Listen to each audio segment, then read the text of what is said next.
Hi, everyone, and welcome to a new appointment with a Stuck on the Puzzle, a philosophical inquiry on OCD. Today is my pleasure to have with us Phil, who decided to share his experience with OCD. Hi, Phil, and welcome to our Hi, podcast. Francesca. Hi, everyone. Um, I would like to ask you if you can introduce yourself and telling us something about yourself. Yeah. Well, would rather not disclose my identity, but just to introduce myself, I'm 25. I'm a master's student at the Berlin School of Mind and Brain at Humboldt University. And in simpler words, I study philosophy and cognitive science. Yeah. Great. It's very interesting to have a philosopher as an interlocutor of our project. It's always beautiful to learn from a philosopher. So, what kind of experience would you like to share with us? Well, I think the drive or like the aim to participate was twofold. I think I was really interested in like sharing my experience with someone who could actually who knew how to ask questions and how to understand these experiences, but also maybe offer some closeness, some sort of understanding for sufferers and people that as me have been struggling or struggle with this experience. So yeah, I yeah, I hope I can do this. Thank you. Thank you for your willingness. I would like to ask you, how would you define the, the experience or the experiences with OCD? What kind of definition would you provide for for this experience? I think that although I'm not that fond of the medical terminology in a way, I kind of find myself at ease with the words or like with the concepts of obsessions and compulsions. I think that I would use these words and that this definition kind of capture what is experiencing or like what is finding yourself in this condition. Um, so yeah, in a way, I've always understood like myself and my experience through the lenses of these two words that are key and that yeah already tell a lot. If, for example, we would try to avoid Yeah, the word obsessions and yeah, compulsions, what kind of metaphors would you choose to try to depict, try to describe these experiences? This question is yeah, finalized to overcome the language rooted um, into a yeah, diagnosis. yeah, Mm. yeah. um this is a beautiful question but very hard. I might try to share like a couple of metaphors that somehow I picked from or I felt like depicting my experience. I think at the very beginning, uh I was always thinking about obsessions as like a drill, like drilling, like the tool, the drilling into my mind because I was really suffering severe headache because of thinking. So obsessions are thoughts, pictures that arise and actually do not go. Usually thoughts and mental states arise and then go, but they stay and they hurt like a drill. But sometimes I was also picturing um, obsession somehow as persons, and my my therapist used to say it's kind of a Nazi or like my another therapist is the same. It's kind of a bully. The concept is the same. They hurt, they tease you, they don't go. Also compulsions in a way could be somehow depicted, or like think of conceived as a person. Usually maybe very traditional picture is like a gun to your head, because you feel forced, because you know that you have to perform that, and it's a question of life or death. And mm, yeah, maybe this is like metaphors that usually somehow Yeah, extremely interested in the fact that you used the metaphor of a gun. yeah. It's extremely interesting. May I ask you, what is your personal history with the term OCD? I mean, do you remember when did you discover it? Yeah. Yeah, I think it was 2016, like 8 years ago. And I had no idea whatsoever. And I started after a very triggering event. I started experiencing this intruding thoughts and pictures uh, with sexual content that were related to my ex-partner, or like to my partner at the time. And at the beginning, I was like, this is a bit weird. I don't know what's going on. And after a couple of months, I was like, this is not great. And after like 3-4 months, I was like, okay, this is wrong. Like I was not really recognizing myself, and I was not understanding what was going on. After 8 months from that day, I decided to see my first therapist, which I had a therapeutic relationship of 7 years. And then I immediately figured out there was a name for what I was experiencing. There were many other people that were experiencing the same, and so on. So this is kind of the way I learned about it. And did you recall, how did you feel at that moment when you discovered that your thoughts, that these intruding thoughts have this definition as obsessions and compulsions?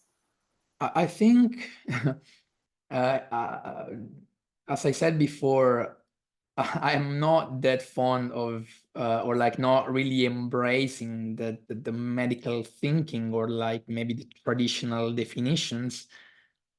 And yet I felt relieved. This is maybe like one of the few positive aspects of a diagnosis, in a way, because I really felt relieved. I could understand what was going on, and I could also feel I'm not lonely, or I'm not alone.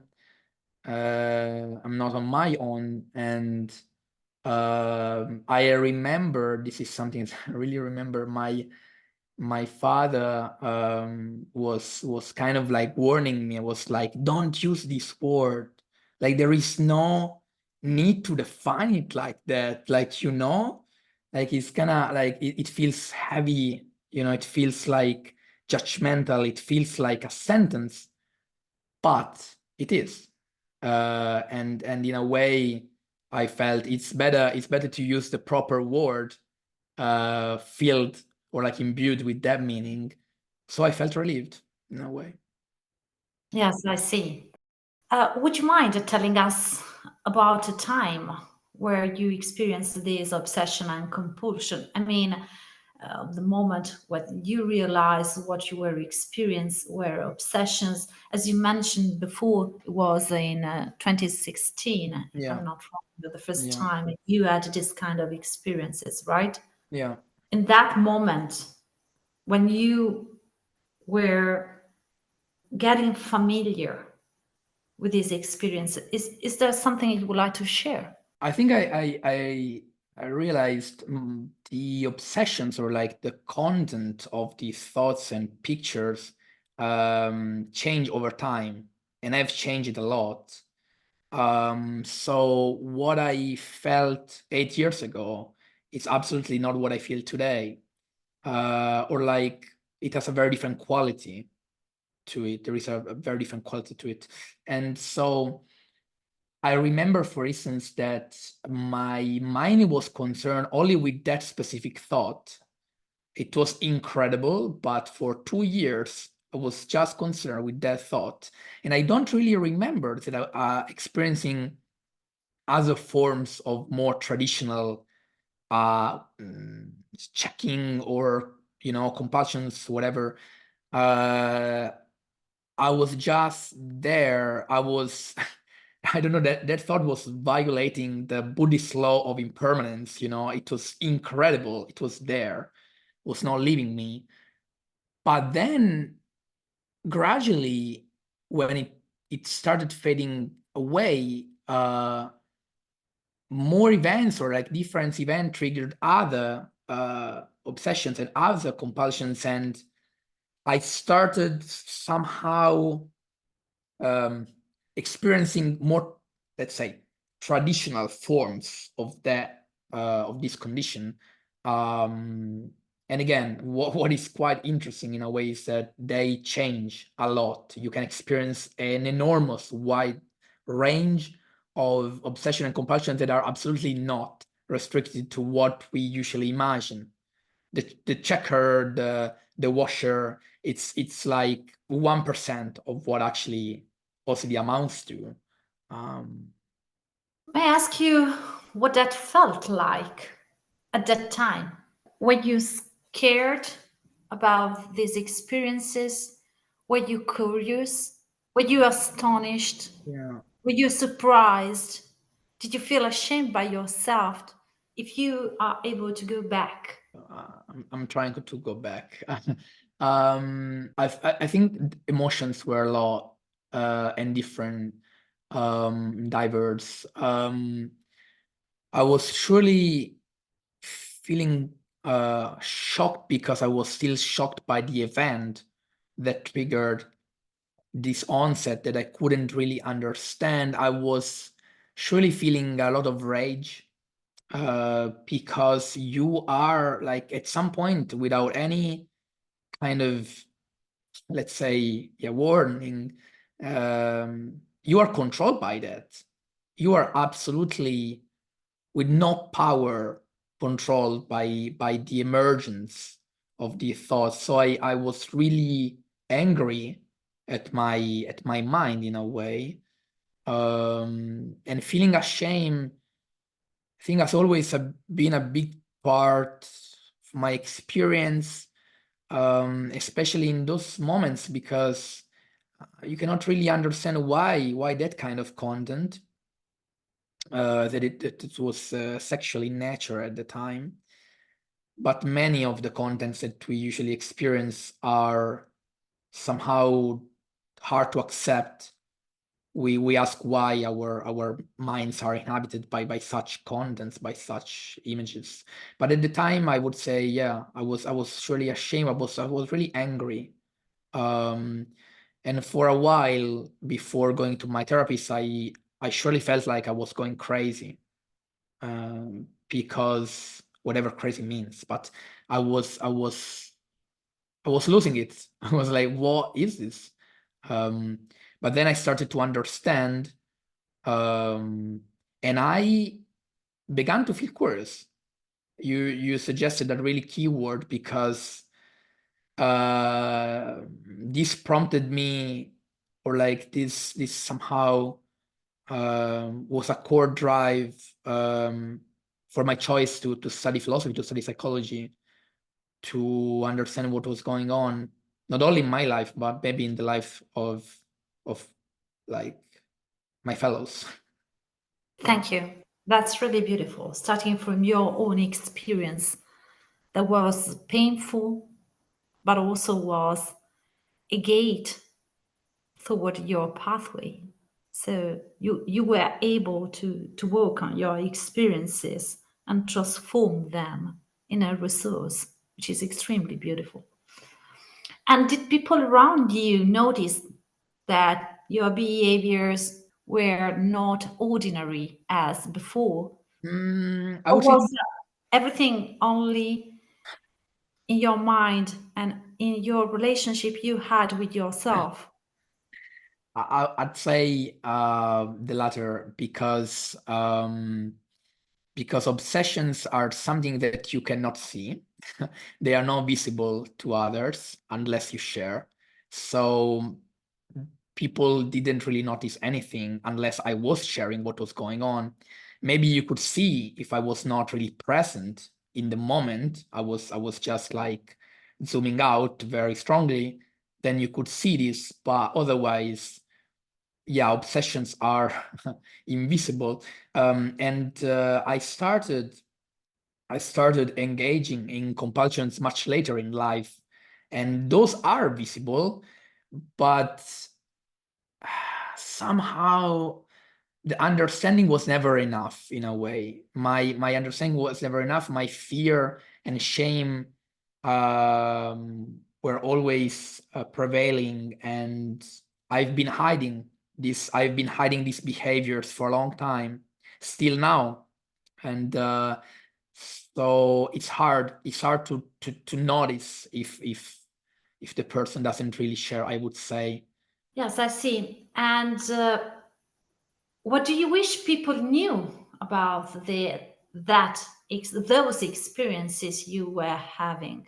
I mean, there was the possibility that somehow you desired that the people around you um, knew about what you were going through, or it was for you okay that the others from the outside have no idea. I think I've always been much more judgmental towards myself than actually people would be if they knew. And I only remember maybe my family was not really fond of the whole idea. I shared it, and yeah, and there I wish they could handle this very differently, because the fear of madness, again, whatever that is, the fear of words like psychiatry, or like, drug psychopharmacology, like, they were really scaring them, and they were losing that. Really, they were not understanding what was that. Of course, that was not helping, because I myself, I was not understanding what was going on in my mind. So I wish they could maybe saw that, like, yeah, not as a weird thing to hide, rather the expression of my vulnerability. um that was really difficult. Apart from that, I think I found much support in many meaningful relationship with my friends and my sister. And yeah, uh but for my family, I wish it were different. Did you feel alone? um I don't think so. I think alone really doesn't capture. I think I felt ununderstandable. So I was alone in the sense that I was trapped in my condition, and I didn't know how to really express that. That's why when you encounter someone that could, like, really understand, or like at least has the tools to understand. For instance, my therapist, I would never know. if she experienced anything like that, of course, but she had the tools to understand. When I met very few people actually experience OCD in my life, but I remember the first time I met one was I was about to celebrate. So there is this dimension of loneliness and understandability, like in a way, it's key because you feel trapped. You feel trapped in experiences that are not common, not easily understandable. Would you like to add anything about the general conceptions of obsessions and compulsions that, starting from your own experience, is overlooked? It really depends on the model, like the lenses through which we look at this. So I don't know if you refer, like the common definition that you have in mind is maybe like the DSM definition kind of. To that, I would maybe add that looking at these experiences as dysfunctions kind of really miss the point. And that the moment you understand that there is this functional nexus, this link also between obsession and compulsion, you can actually realize, or you can appreciate, that there is a certain defensive nature to that. I mean, of course, when you are acquainted with metaphors like a bully, like you want to hate, you hate this experience, you cannot consider symptoms as, I don't know, friends and messengers that tells you something about you. Of course you hate that, but it's important to recognize this. It's important to recognize the other additional strategic or purposive nature of these experiences in a way. Thank you. Let's start to dig into the philosophical dimension of experiences of obsessions and compulsion. Yeah. Do you find possible claiming that there is a link, a connection between OCD and the desire to experience a complete certainty? So that somehow OCD and the issue of certainty and uncertainty are in a kind of relationship. Yeah, this makes sense to me. There is still a part of me that is not really convinced that like OCD just amounts to that, but control is related to certainty in a way, and control, I think, is the first word, the first key word that my psychiatrist told me like 8 years ago. Like our desire for controlling events doesn't let us break free. So I see the link between OCD and certainty, but I see the link between certainty and control. Something that my psychiatrist used to say that for me was very powerful was that when thinking a certain thought is impossible, then is the onset of an obsession.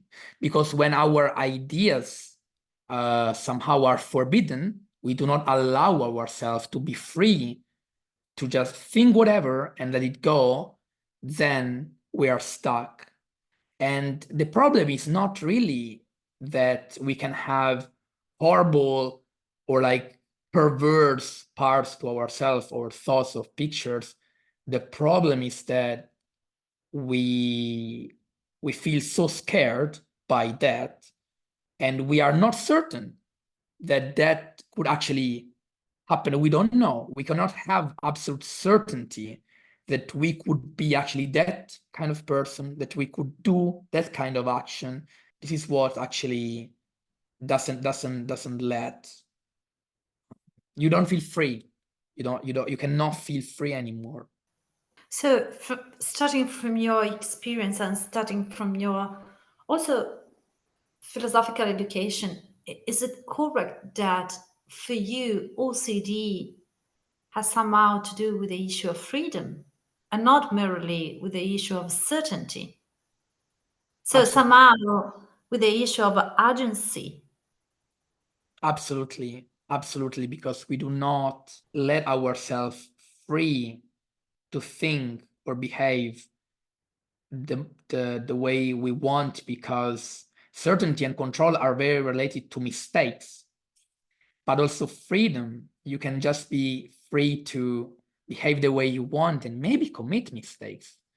But the moment you have to exert a certain control over like many dimensions of your life, your agency is much more restricted, and you lose a lot of naturalness and like spontaneity to your actions. Yeah, I think it's also it's an embodied feeling that the moment I know that I have to check again and check again and check again, you have this gun to your head, and you are not free, of course, because if you refuse, then you are hurt again. So I would say that it's not even just related to control, but freedom in this case is related to your values. It's always a conflict upon values. I would like to maybe if we have time, I can share this little story. I think Yes, please. a couple of months ago, I decided to assist this like association that helps homeless people here in Berlin. Is a huge problem, and I was always scared by that, and I was always like, "What? Like, I cannot do that." I always had already, I had already kind of not exciting experience with that, but I was like, "Okay, let's go." And this is already like, this is like pursuing a value. So you want to help someone, you want to do good, you want to. This is something that you want to do. This is freedom. This is values. But then I went there, and this guy, like the leader of the group, didn't have much time to explain how to actually behave with these people. And of course, there was like this long queue, like maybe 100 of them. The situation was really, really harsh, and I would also say almost psychotic. It was really hard. And the guy was like, so we have two rules. First one, we do not touch them.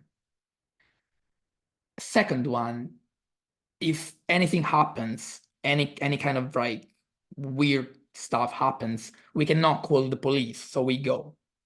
Now, with some kind of rationalization, I'm sorry, you could think, of course, like this is, I understand why you do that. You have to be effective in your work. So, of course, we have to be careful with the way we behave here, with the way we have contact with these people, and of course we cannot put them in too much, like in more danger, so we do not call the police.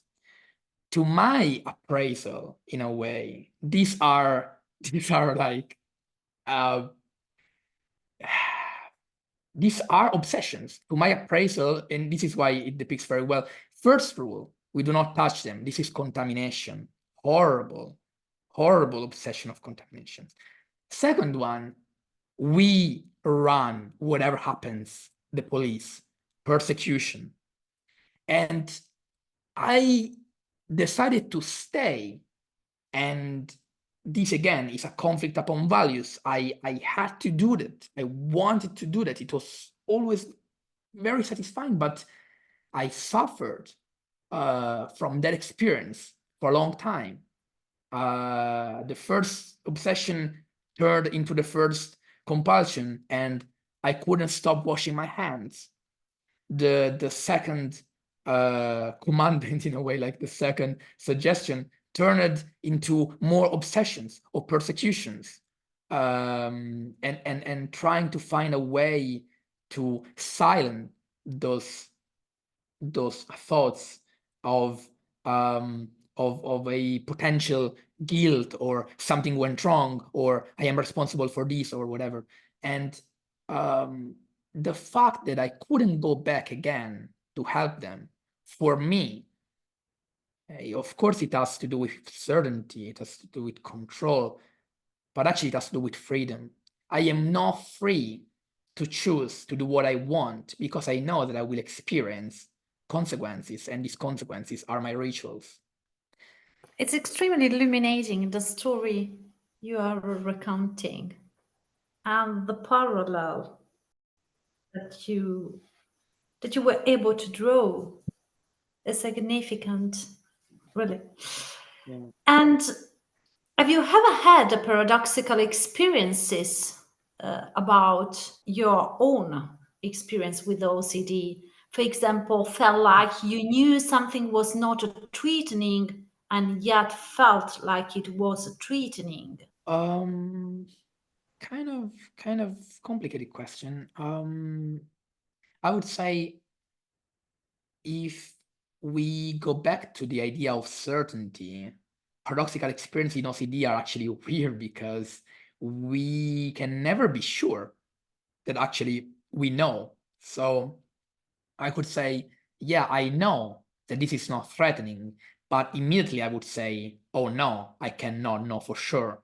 And this is what happens, for instance, when you check the first time.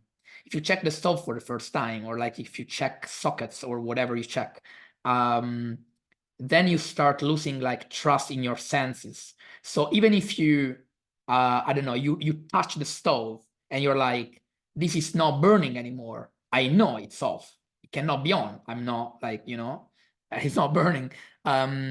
Still I would experience something like, I know I cannot be sure. It's, for some reasons, I'm not sure, I cannot be certain. So it's hard to experience, at least for me, these paradoxical experiences, because the problem of certainty is always there. Sometimes maybe I could recall, I don't know, for instance, when I was talking before about the contamination, I could wash my hand and then say, I know they are clean. I mean, I just washed it. But then my mind would throw me some pictures of whatever filthy dirt pictures that are a sort of like, no, you wash them, no, you wash them again. And so in that moment, I know, like, I kind of know for sure there is nothing there. But it's my mind that is forcing me to perform that act again, because you are not sure. So I don't know if I explained it very well. There is this paradoxical experience, but certainty prevents the experience to be paradoxical. Yes, you were extremely clear, Phil. Thank you. This could sound a bit provoking, but this is not the intention of the question. And the question is, starting from your own experience, are you able to provide a positive value to your own experience with the OCD? Or you can only describe them in negative terms as something that is depriving you from something else?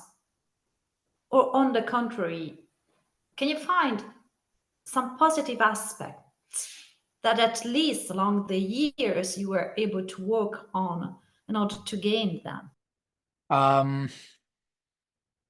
I would take some time to answer these questions. That's a bit provocative. I would say, I would maybe differentiate between what happens within OCD and what happens beyond OCD.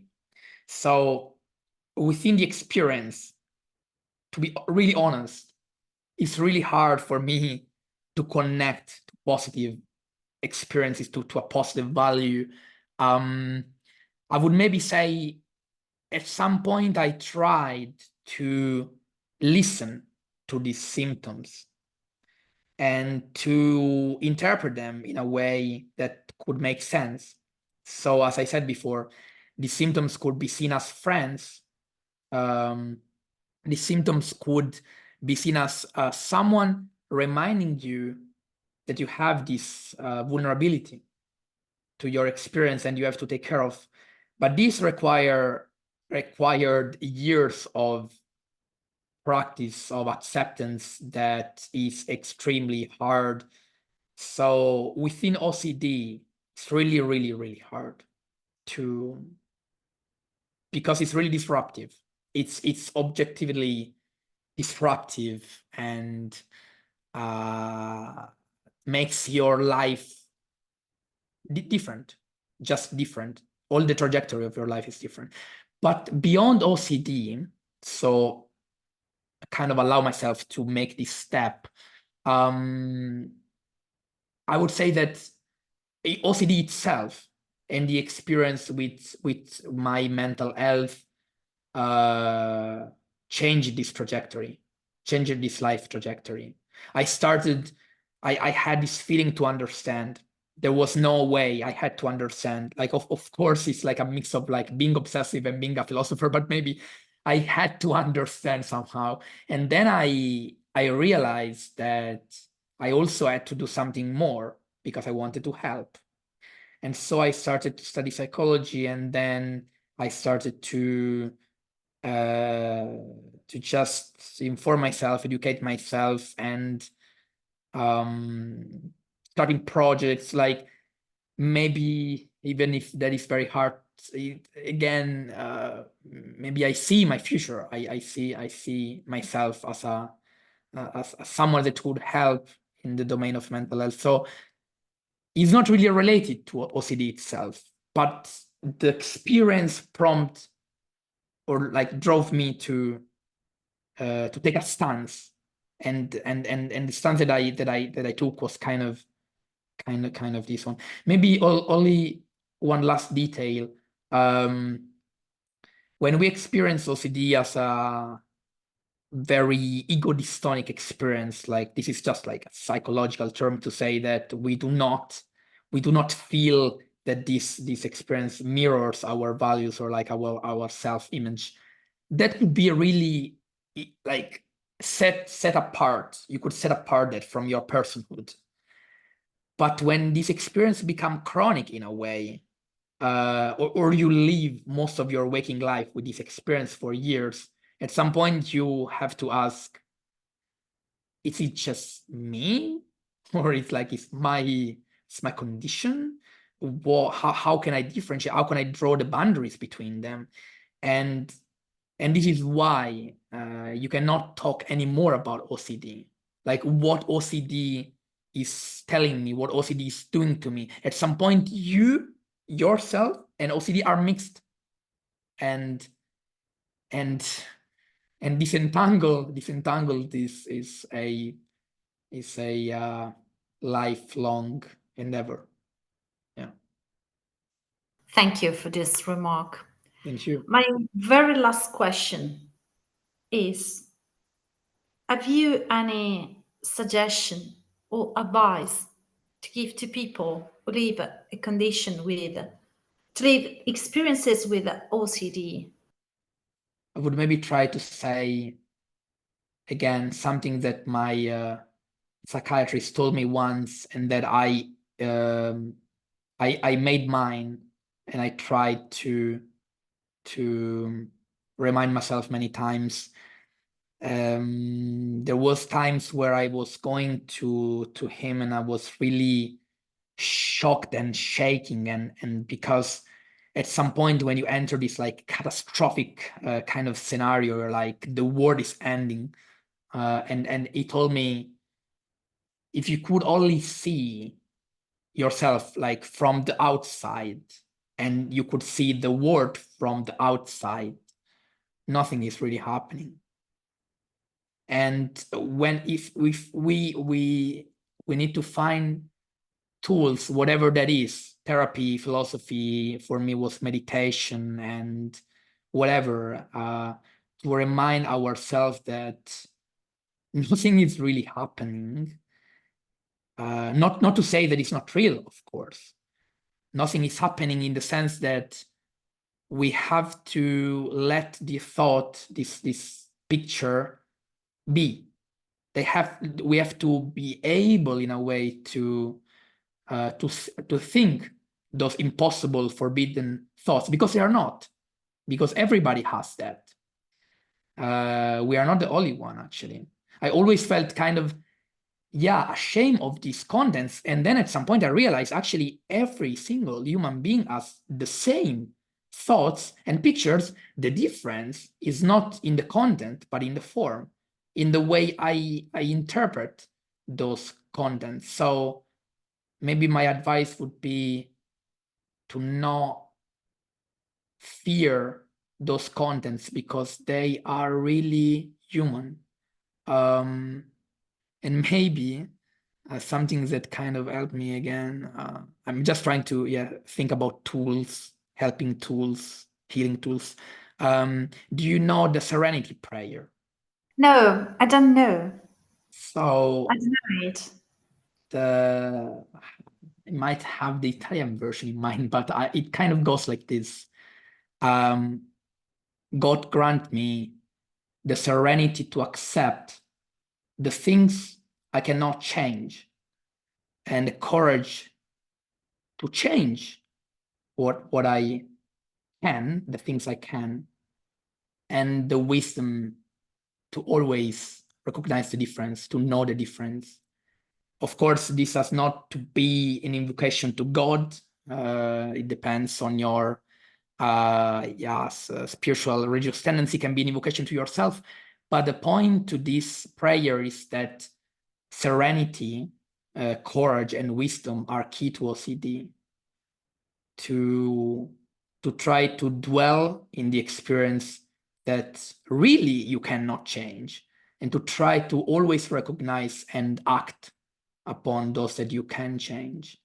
And this for me was really a guide. Yeah. Thank you very much for this last insight. I just found the prayer you were mentioning. Yeah. God grant me the serenity to accept the things I cannot change, courage to change the things I can, and wisdom to know the difference. Yeah. Okay. Living one day at a time, enjoying one moment at a time, accepting hardships as the pathway to peace. It's extremely beautiful. It's extremely beautiful. It's Yes, extremely yes. significant. And while you were recounting your own experiencing, in the back of my mind was a quote from a book to which I'm very affectionated, which is "The Central Cannot Hold." It's Oh, yeah. Journey into Madness from Yeah. from a wonderful scholar Yeah. who lived with schizophrenia since she was a teenager. Yeah. And in this book, she says it's important to remind that the humanity we share is bigger than the madness we do not share. And I found that at the very end of the story, this is precisely what each of us should be committed to share the humanity, which is not an empty word, Absolutely. rather is a very embodied exercise Yeah. to understand the others. Well, Phil, thank you very much for your time and Yeah. for being with us in our podcast, Stuck in the Puzzle. And thank you for sharing your experiences. Thank you, Francesca. Thank you, the whole team. This was a wonderful conversation. It was a great healing space as well. Thank you a lot.